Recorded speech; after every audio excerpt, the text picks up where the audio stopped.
Yana aşı köp-köp osmonda uchib yurgidakman. O'ngimmi, tushimmi yoki har ikkilisi emasmi bilmayman. Qanotim ostida g'urg'ur shamol uchib o'tmoqda.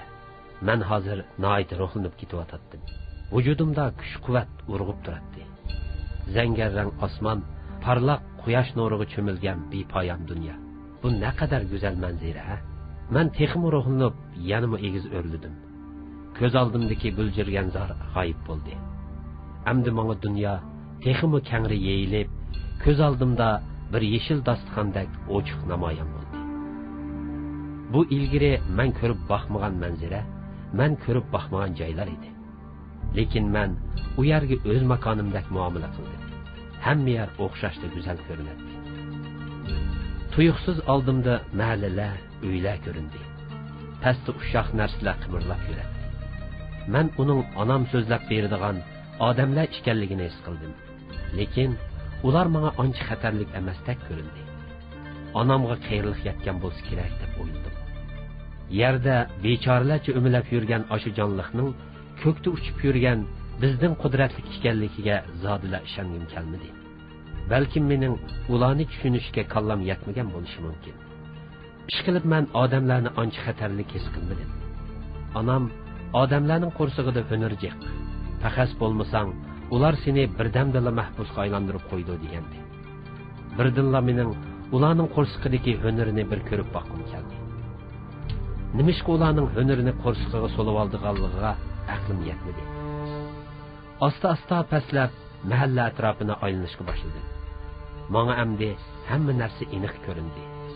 Bu yerda odamlardan boshqa qo'y, kala, to'qi, ishqilib men ko'rib boqmagan nurg'un narsalar bor edi.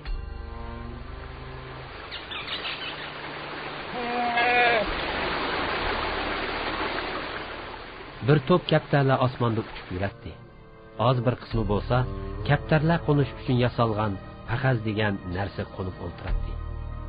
Men ular bilan paranglashish uchun yeniga kelib qo'ndim. Paranglashish uchun qo'ndimmi yoki orom olish uchun qo'ndimmi, bu aniq esimda yo'q edi. Shu chaqdagi tuyg'um va xiyri edi. Ishqilib men ularning turmushiga qiziqib qolgan edim. "Qayerdan kelding?" dedi ularning ichidagi yesh cho'ngroq birisi. Men uning mush to'pning ichidagi boshliq emasligini jazm qila olmadim. Uning nima bo'lishi men uchun bari bir edi. Chunki men bu to'pning a'zosi bo'lmag'achqa, uning menga nisbatan hech qanday ahamiyatga ega tarafini bayqag'il bo'lmaydi. Bo'ljirgan saydin dedim men. Buğamdan anlagan, bizning ajdodimiz aşı yerlik ekan. Biroq men u yerning bizdan necha oylik yiroqligini anglagan. Odatda biz necha kunlik yo'lga uchib bora olmaymiz. Balkim senmi nishondan adishib qolding-ku deyman. Men uning necha kunlik oraliqqa ucha olmaydiganligini anglab hayron qoldim. Balkim xayrlik yetgandi deb o'yladim.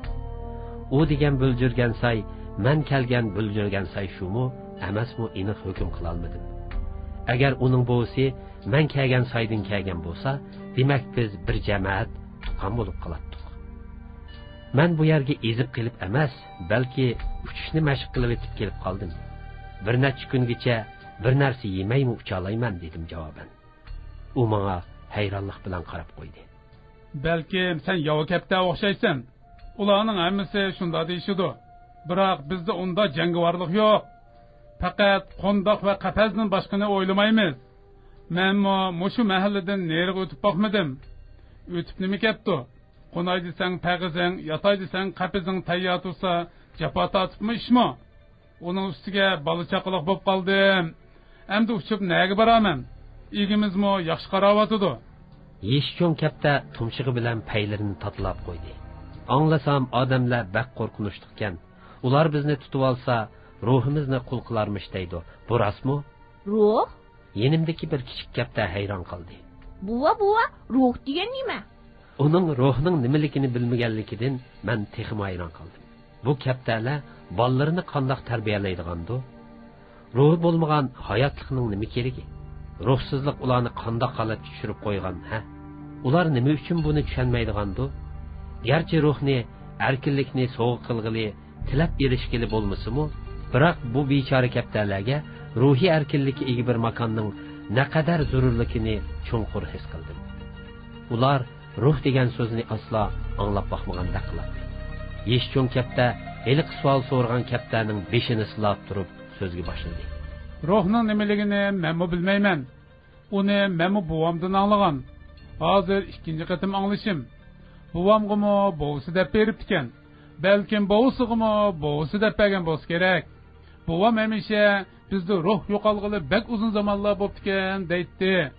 Balkim bu kaptarning davatqini yo'qolg'ili bak uzun bo'lgan shu ruh bo'lsa kerak. Bizda hozir ruh deydigan narsaning soyisimi qolmadi. Yeshcho'ng kapta menga yuzlandi.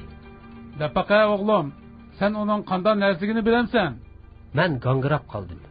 O'zim degan so'zga o'zim javob bera olmay qolarmanmikin deb andish qildim. Yo'q, hozircha bilmayman. Biroq onam senda dadangning boturlik ruhi bor. U kunsiri pishib yetilyotidi degan. U pishib yetilsa cho'qim bilib olaman. Demak senda otangning ruhi yetilib o'tibdi. Ammo otlar emas, bir butun kaptalar jamoatining ruhi allburun yo'qolgan. Onamiz bizga azaldan ruh to'g'riliq so'zlab bermagan. Otalarimizdanmi hech qanday bir bishorat eshitmadi. Hozirgi davrga kelganda men bu so'zni balloq so'zlab berishni unutib qoptiman. Shunga biz ruhsizlik davriga allaqachon qadam qo'yibdimiz. Hey, ashu yo'qolgan ruhimizning zodi qandaligini tepib olgan bo'lsak, bek yaxshi bo'ladi-da. Buvay eg'ir xursindi. Sizlar mushu ruhsizlikinglar tufayli avloddan avlodga odamlarga qul bo'lib o'tsizlar. Ularning xohlagan chaqda yeydigan taomiga aylanasizlar. Ular sizlarni qulluqda shu darajaga tushiribdiki, qo'yib bersimi hech bir yerga bora olmay, ularning tavallikidan uchida kelsizlar. Kichikini dondan ayrilib qolishni xohlamay, avlodlaringlarni o'zinglardek qulluq tutib beribsizlar. Sizlarga bizlarning kaptarlar to'pidek bir boshchi kerak ekan. Biroq bu aptinglarda sizlardan undaq buyuk umid kutib bo'lmag'idak. Sizlar oldi bilan ruhinglardagi ash qulluqni yo'qotishinglar kerak. Eng muhimi sizlar ruhning nimaligini bilib olinglar. Siz nimishqa men bilan berib onamdan so'rab ko'rmaysiz? Dedim men Yeshcho'ng kaptaga histoshlik qilib. Men buvayning bilib olishini izdedimmi yoki o'zim bilib olishni o'yladimmi, toza aniq emas. Balkim har ikki xil hissiyot vujudimda tang qutirayotgandi. Bir putum görgü sangilidi. Shundoq bexatar qabizim turib, ruh izlab nega boraman? Yana kelib men ruhning nimaligini bilmasam, uni topsammi nima foydasi? Qara, ruh bo'lmasa nima bo'pti? Yanalarmi shu qabizimda bexatar yashig'ili bo'ladi ekan-ku. Yana kelib hech nimaga asqatmaydigan ruh degan u narsani ko'tarib yurish naqadar jafoli. Yeshcho'ng kaptaning so'zlarini o'ylab ketdim. Uning degini bir turib to'g'ridak, bir turib xatodak qiladi.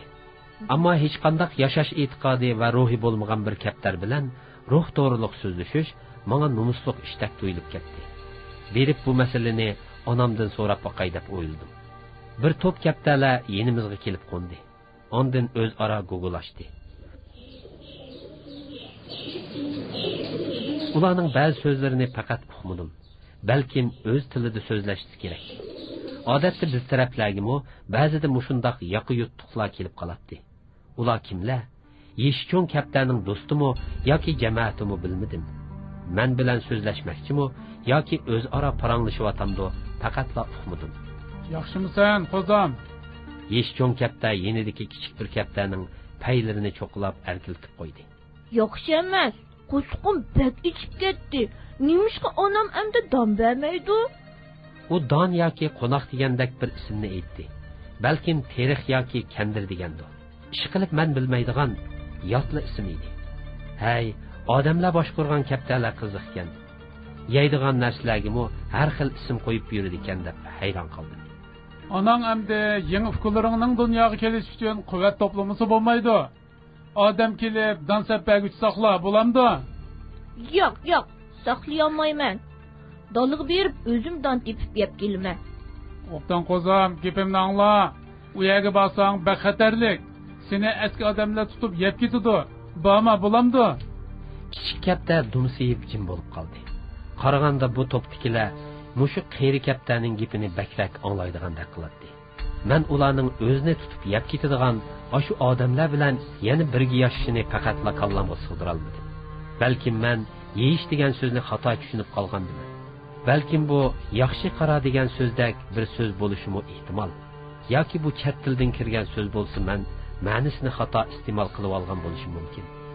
Biroq bu mening o'yimcha hamma katta bilishga tegishli muhim so'z edi. Onam hamisha menga odamlarning tutib olishidan, yeb ketishidan hazar aylashni jekilatdi. Biroq hozir bu so'zning ma'nosi bu yerda boshqacha o'zgarib qolgandek qiladi. Chunki ular odamlarning yeyishidan hazar aylasa, hargiz yana odamlar bilan birga turmaydi. Qanatiga tayinib, xohlagan yerga uchib ketsa bo'laveradi.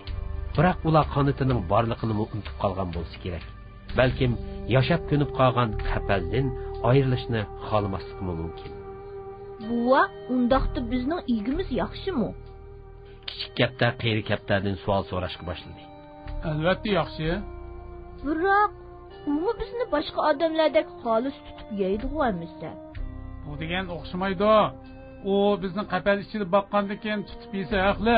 Buningga hech qaysimiz qarshilik qilsak bo'lmaydi. Men oxiri yeyish degan so'zning iste'mol ma'nosining o'xshashligini bayotin ortiqcha gumon qilib yurganimni tushundim. Biroq igimiz bergan donlarni cho'nglar yevilib, menga hech nima oshmasa, men qanday qilaman? Men kunsiri o'riqlab ketyapman. Yashashqimi amalsiz qoldim. Senmi asta-asta shundoq cho'ng bo'lasan. Cho'nglardan qanday yeyish kerakligini o'rganasan. Yeyishga tegishli narsani hargiz boshqalarga bermaydigan bo'lasan. Biz yashagan muhit mushundoq o'g'lim. Biroq buva bu bo'ldi, qo'zam jiq so'zlab ketding. Katta degan qanoatchan bo'lish kerak. Ortiqcha narsalarni talashmaslik lozim, bildingmi? Uning erkinligini bak bo'g'apsiz, dedim men. Uningga texmi kengroq imkoniyat bering. U o'z erki bo'yicha yashasin. Men qeyri kaptanning so'ziga so'z qistirishni xohlamsam-mu, biroq sukut qilib turavergim kelmadi. Bundaq tangsiz muhit meningcha kattalarning bir-biriga bo'lgan mehribonligini yo'qolish xavfiga boshlab boradi. Hey, siz bizning vaziyatimizni tushunmaysiz. Igimizning ochchig'ini keltirib qo'ysak bo'lmaydi. Agar birasimiz uning belgilagan doirasidan olqib yo'qolib ketsak, u hammamizni qapaz ichiga solib etadi. Necha oygacha sirtqa chiqolmaydigan gap. U chog'da hozirqimish kichikkina qondoqdan ayrilib qoldigan ish chiqdi. Qapazning zodi qandoq narsaligiga faqat aqlim yetmadi. Kaptalar uningga solinib qilishdan ham uningdan ayrilib qilishdan baq qo'rqadi ekan. Kaptalarning eng tushuniksizi odamlar orasidagi kaptalar ekan deb o'yladim. Bu o'yimni buvamga bildirgim keldi. Biroq dedimmi, demadimmi, hozir esimdan ko'tarilib ketibdi. Balkim bir eg'izmi raddiya yoki ma'qullik so'zi bildirmadi. Sizlar cho'nglar ojizlarning rizqini yeb oldi ekansizlar. Yana kelib ularning qarshiligini cheklaydi ekansizlar. Uni to'g'ri ishdak tushuntirishga tirishadi ekansizlar. Bundaq muhit qandoqmi katta bolalarning o'sishiga, yoshishiga mos kelsin? Sizlar o'zinglarning qanday holat yashayotganinglarni bilmagudek darajada bexudlashib ketibsizlar. Razillikda odamlarga yetishib olg'ili turibsizlar dedim men.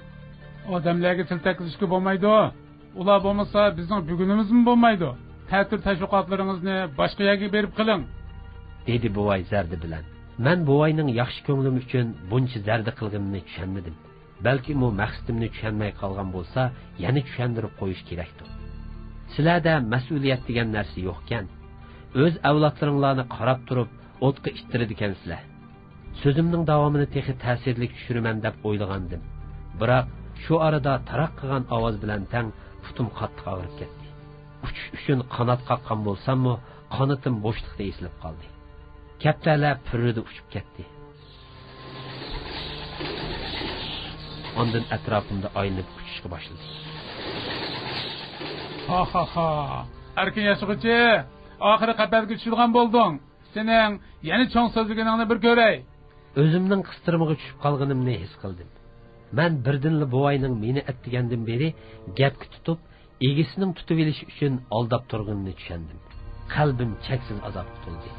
Men kelgan bu xatar odamlardan emas, balki kichikkina manfaatga aldangan o'z qarindoshlarimdan kelgandi. Ularning odamlarga moslashib meni tutib berishi faqat qallamdan o'tmadi. Ham meni bak ichindirdi. Xiyolimda hargizmi odamlarning qo'liga tushib qolmaslik kerak degan ideya chaqmoq tezligida chaqnab o'tdi. Ikki putimni uzib yetarlisamla men yana erkinlikka erishalaydim. Shunga bor kuchim bilan ikki tarafga paloqlashga boshladim. Bolam, o'rningdan tur.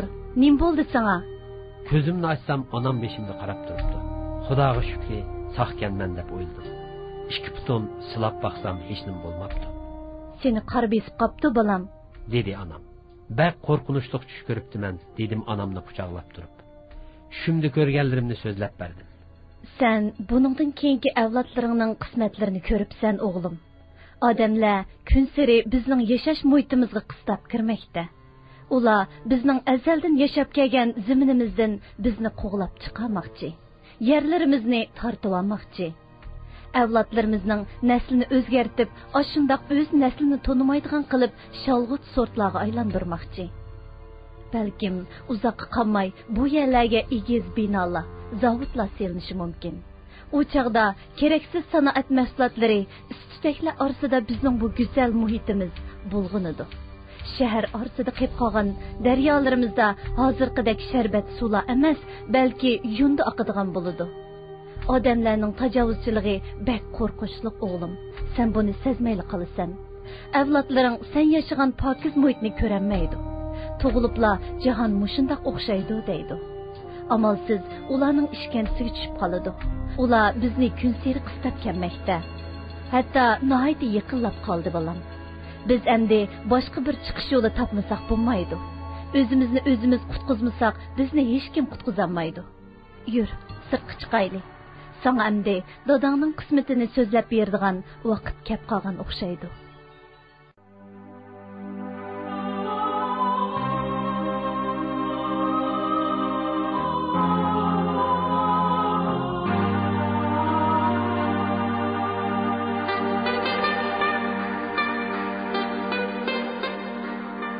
Onam meni o'ziga agashtirib sirtga olib chiqdi. Atrof butunlay yov o't cho'plar bilan to'lgan. Hech qanday yo'l yoki iz tushmagan kangri dala edi. Bu daryo bo'yidagi egiz yordonliqda edi. Bu yerda necha minglagan kaptarlar usilib avlod qoldiradi. Ostimizda da ekib o'tadigan supsuzlik daryo suyi bizga yaqinlar allay naqshi o'qib beradi. Nazarimda bu yer jahondagi eng go'zal, eng bexatar makon edi. Agar odamlar bo'lmagan bo'lsa, biz mangu mushu baxtlik zaminda yashagan bo'lardik. Hey odamlar, sizlar zodi.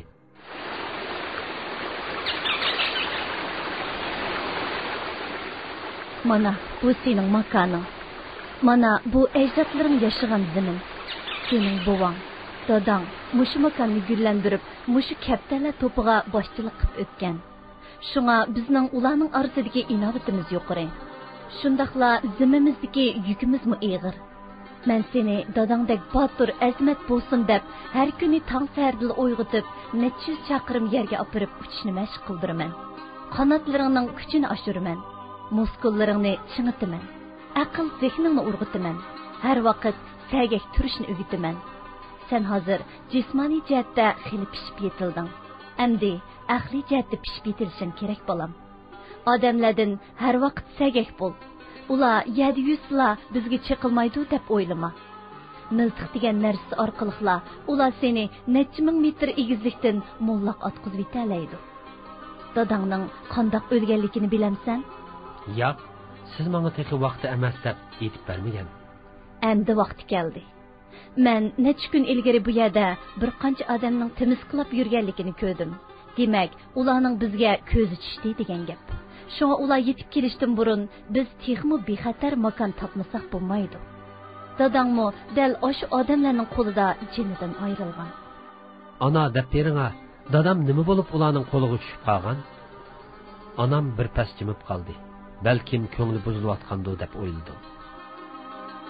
Shu kuni dadang bir to'p kaptarlarni boshlab biz uchun oziqlik izlab chiqib ketgan. Odatda kaptarlar hamisha o'zimizga xatar yetmaydigan oziq-tulik mo'l joylarni tanlaymiz. Dadang kaptarlarning boshchisi bo'lg'ashqa bu ig'ir vazifa tabiiy holda uning zimmasiga tushgan edi. Dadang shu chiqib ketgancha bir qancha kungacha kelmadi. Men uningdan bakla ansirab qoldim. Odatda biz yarim kunlikdan o'shiq yo'l bo'lsa, o'g'illarimizni yo'tkaytdik. Dadangning uncha uzunga oziq izlab ketishi mumkin emas. Yuragim uning bir xavfga uchirganini sezib turdi. U chaqda sen va uqularing amdili tuxumdan chiqqan edinglar. Shunga sizlarni tashlab dadanglarni izlab boramadim. Aradan bir qancha oy o'tib, dadang bilan birga ketgan bir kaptar qaytib keldi. Shu chaqdala qiyosimning to'g'riligini, dadangning odamlarning qurgan qiltiqiga tushib qolganini bildim. Keyin uning omon qolgan do'stlari bir-birlab qaytib keldi. Biroq dadang shu ketgancha kelmadi. Men onamni yig'lab salamdikim deb o'yladim. Biroq uning ko'zida bir xil qaysarlik nuri chaqnab turardi.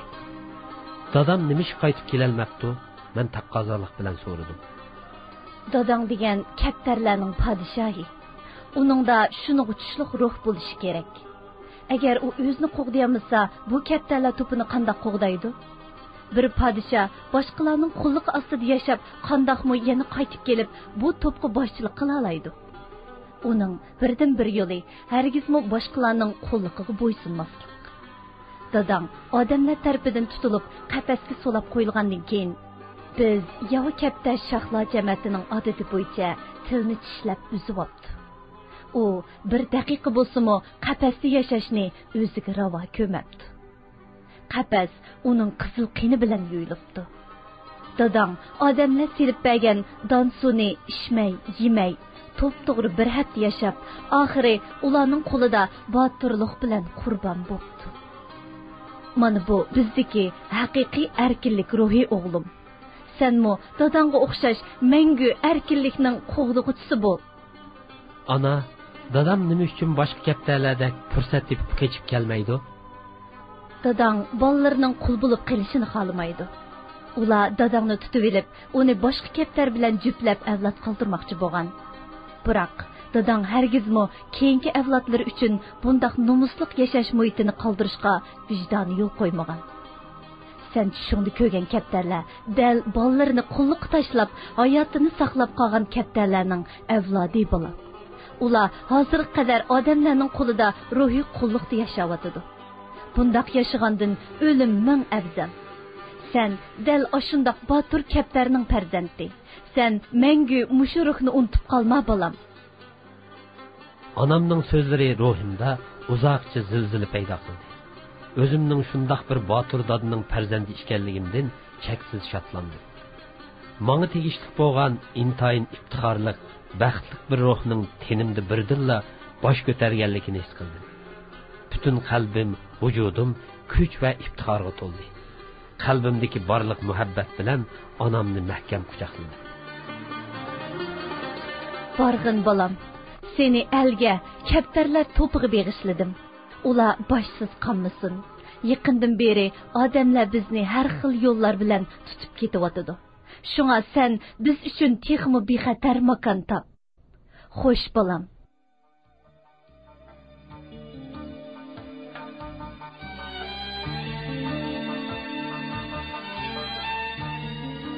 Qanotim onamning ko'z yoshlari bilan ho'llandi. Ko'rgan tushlarimning mushundoq bir safarning bishorat ekanligini tushundim. Hargiz odamlarning qiltig'iga tushib qolmayman deb o'yladim. Nihoyat uzoq uchdim. Boshda yaqin bo'ylab uchdim. Keyin bir mahallaga kirib qoldim.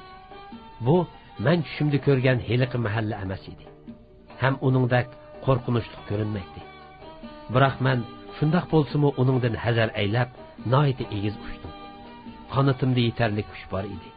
Quliqimda hamda odamlarning shavqini emas, balki shamolning g'urg'ur so'qqan ovozi anglashga boshladi.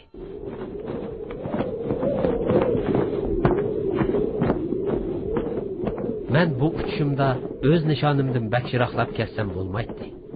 Agar bak uzoq ketadigan bo'lsam, bizning ko'chishimizga ta'sir etadi. Rostini aytganda men onamning ko'chish to'g'riliq fikriga anchalik qo'shilmaydim. Bizning makonimiz nihoyat egiz, yon bag'ir tik qiyoning ustida edi.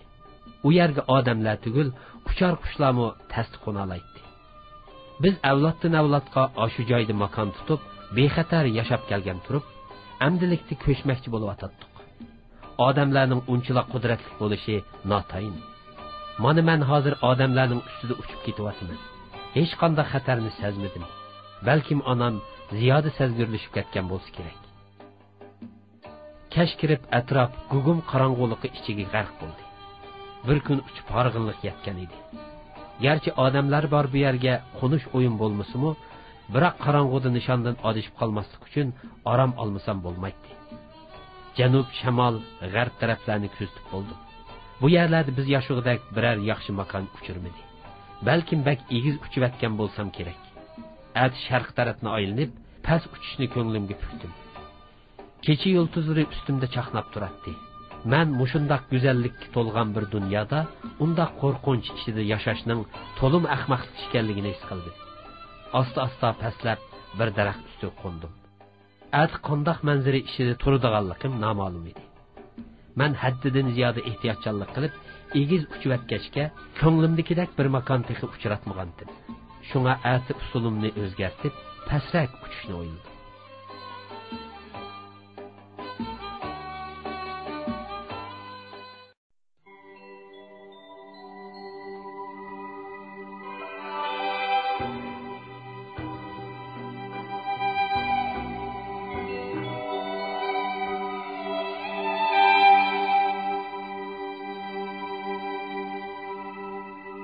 Mo'ngliq bir ovoz shirin uyqumni buzivatdi.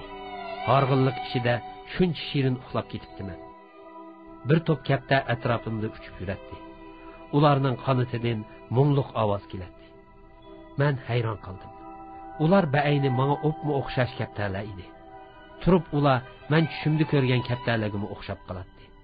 Turib o'xshamaydi. Tunigun bir kun hech nima yemay ushqashqa hozir qo'rqim ichib ketgan edi.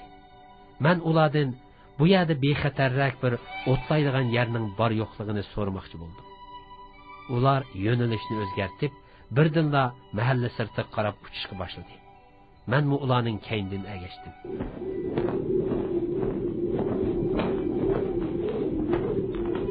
Nega borsizlar? Orqaroq qolgan birsidan so'radim. Amonga. U yerda nima qilasizlar? Damizlaymiz.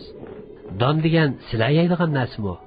U menga xuddi yot bir maxluq qaragandek g'alti chakchiyib qarab qo'ydi. Sen yov kapta ekansan-da? Shundoq, men bo'ljirgan saydin keldim. Men kaptalarga agishib xamonga tushdim. Bu yerda haqiqatan ko'milib qolgan bug'doylar bor ekan. Ta'mi shundoq tatliq edi. Bu yer bo'ladi ekan deb o'yladim. Bu joyda odamlarning qorisimi ko'rinmaydi.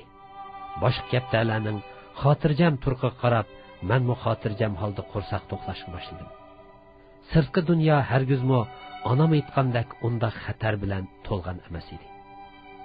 Xotirjam holda oldimdagi yo'g'on bir tal donga bo'yin uzatdim.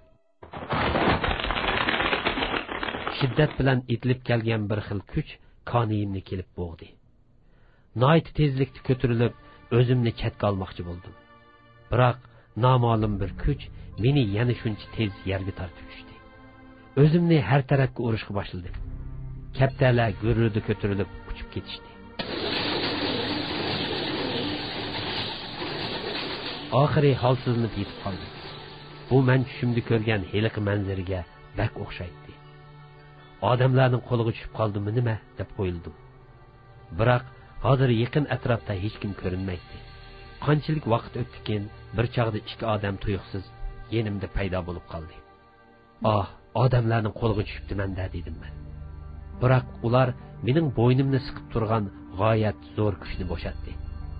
Yov kapta ekan, dedi ularning ichidagi yoshroq birisi. Mahkam tut, qochib ketmasin, qanotini bo'g'ib qo'yayli. Ular birlikda qanotimni bo'g'ishlab, ondan bo'ynimdan tutib, ko'zlarimga qarashga boshladi. Voy, bak esilkan, toza omad keldi. Cho'ngroqi meni qo'lga elib qarab ketdi. Buning bizga qilch foydasi yo'q. Qo'yib o'tayli. Qara, u olli-burun tilini tishlab uzyapti. Bunda kaptaga uchrab qolganda qo'yib o'tmay amal yo'q. Odatda kaptalarning boshchilari shunda bo'ladi. Hech bo'lmasa uni bir o'ba ko'paytib oldi. U endi don yemaydi, suv ichmaydi. Toki o'lib ketishdan bilan qarshilashadi. Qarab turib qo'yib o'tandin, dedi yoshroq odam. Ixtiyoring.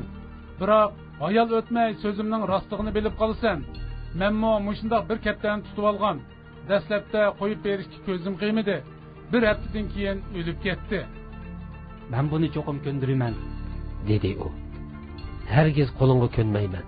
Bir amalini qilib cho'qim qochib ketaman deb o'yladim ichimda. Onamning so'zini esimda tutmay, bu kunga qolganimdan to'liq nomus his qildim. Kuch bilan yulqinib, uning qo'lidan bo'shab uchib chiqdim.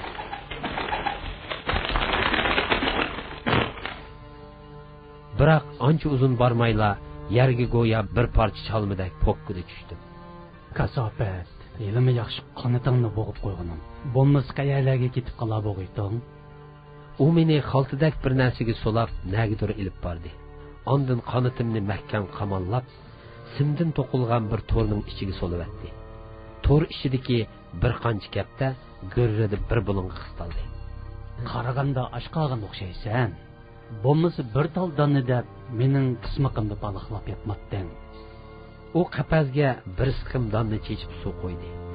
Kaptalar g'irrida yig'ilib donni yeyishga boshladi. Biroq mening o'chmanlikim shu darajaga yetgan ediki, mumkin bo'lsa hozirli qapazga usib o'lib olg'im keladi. Biroq qonitim bak ching tengib etilgan bo'lg'ashqa faqatla medirlay olmadim. Beshimni aron ko'tarib, amdili tiklashgan quyosh nuriga qaradim. Ah, uydan ayrilib bir kun bo'lmay turibla odamlarning qo'liga tushib qoldim-a. Onam bu holimni ko'rsa nima debmi o'ylab qola? Holsiz holda po'kinimni yerga qo'yib yotdim.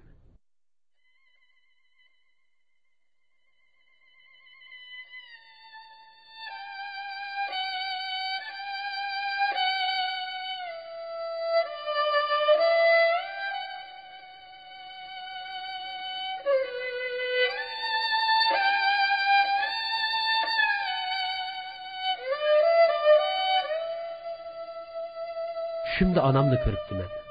U ko'p-ko'k havo bo'shlig'ida turib, meni yeniga chaqirdi. Turibla yenida dadammi paydo bo'lib qopti.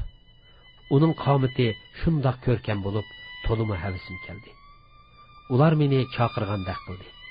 Balkim qulqimga shundoq anglangandir. Men ularga qarab qushdim. Qushgan siri ular mendan jiroqlashdi.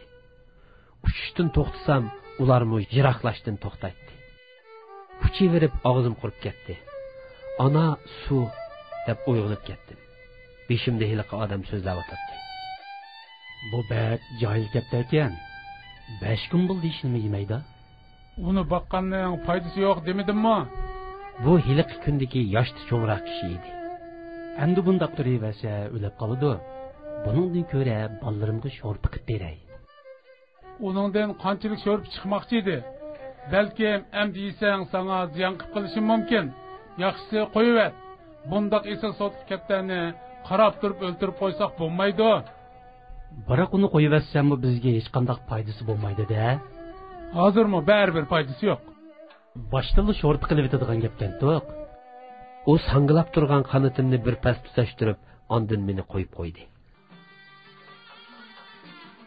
Ko'kda quyosh kuchlik nur chechib turadi. Men butun vujudimdagi kuch quvvatimni yig'dim. Ko'kka qarab uçmoqchi bo'ldim.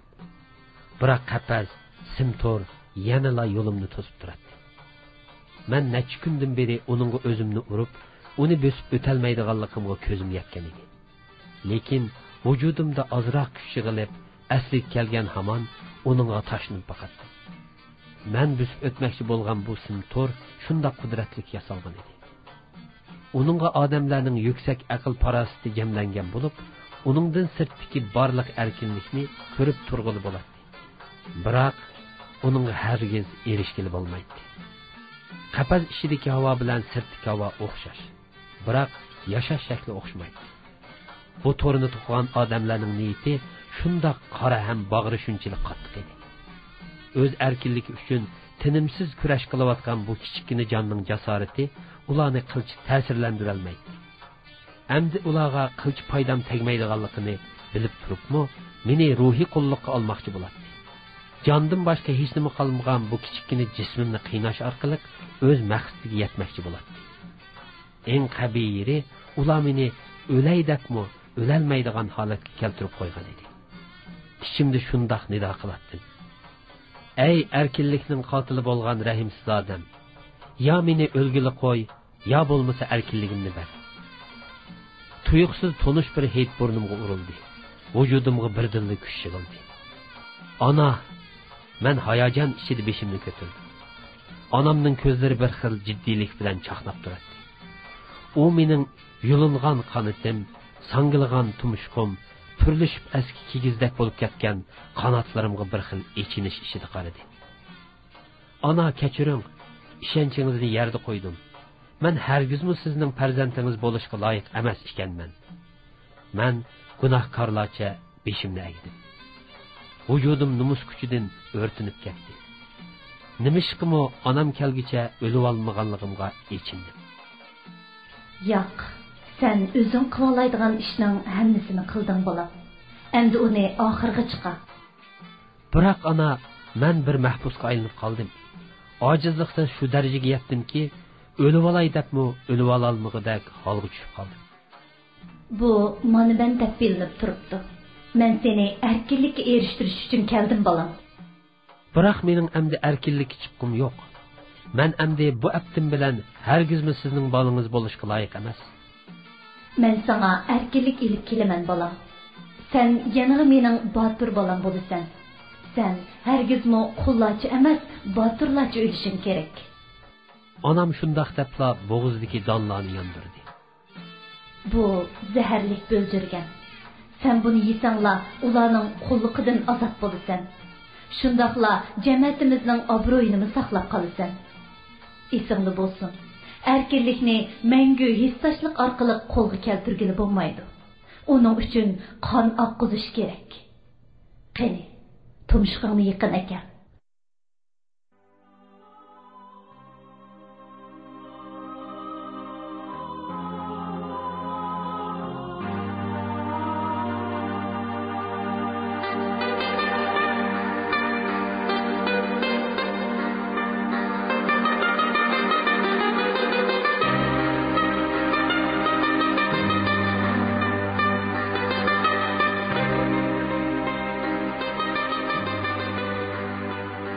Men onamning qat'iylik chaqnab turgan ko'zlariga oxirgi setim tikildi.